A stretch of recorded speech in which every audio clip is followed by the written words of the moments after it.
واحدة من الحركات اللي توصلني أسئلة عليها شلون تسوي عملية التمويه هذه، مثل ما تشوفون لو أحرك يدي يمين ويسار ما زال التمويه موجود. حتى علامة الكاب، العلامة التجارية لو أنتم لاحظ أنا مسوي عليها تغبيش.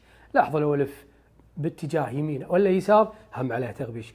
تبي تعرف شلون سويت الحركة هذه؟ من خلال برنامج على الجهاز الذكي، ما يحتاج أي كمبيوتر أي احترافية. شوفوا وياه. طبعا مثل ما تشوفون هذا هو اسم البرنامج، موجود بهذا الاسم على الاب ستور، فيديو طمس بهذا الاسم، ترجمة طبعا.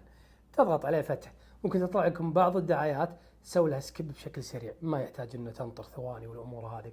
عموما من تضغط ستارت بالشكل هذا ممكن يطلب منك صلاحية الدخول على الالبوم والكاميرا، بحيث انك تقدر تختار مقطع الفيديو اللي تحتاج انك تعدل عليه. بعدها اختار المقطع بالشكل هذا. عموما عندكم تحت هنا تختارون الاداء ونوع الاداء بالشكل هذا. طبعا لاحظوا ان الاداة طلعت عندي دائرية، اقدر اعدل اخليها مربع او دائري، وهم فوق بالزائد هذا اقدر ازيد مدة او قوة الطمس او اقللها مثل ما تشوفون، واقدر اخليها بكسلات او اني اخليها عادية.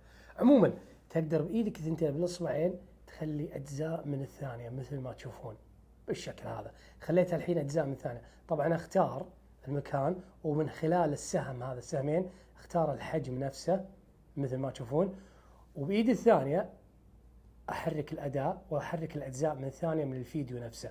لاحظوا الحركة شلون، حركة انسيابية طبعا تصلح للمقاطع القصيرة يا جماعة. مقاطع طويلة راح تكون مزعجة ومتعبة. طبعا مثل ما تشوفون أتحرك وياه بالشكل هذا. لاحظوا، خلوني أوريكم بالنهاية. طبعا لو تلاحظون هذا الفيديو بعد ما خلصت، شوفوا شلون انسيابية وحركة حلوة. تقدر تعيد وتكرر وتشوف إذا في أجزاء مثلا طالعة ولا لا مثل ما تشوفون. أعتقد أن البرنامج هذا راح ينفعكم بكثير من الأمور، خصوصا الناس اللي تقولك أنا ما أبي أطلع، تقدر تغطي وجهها.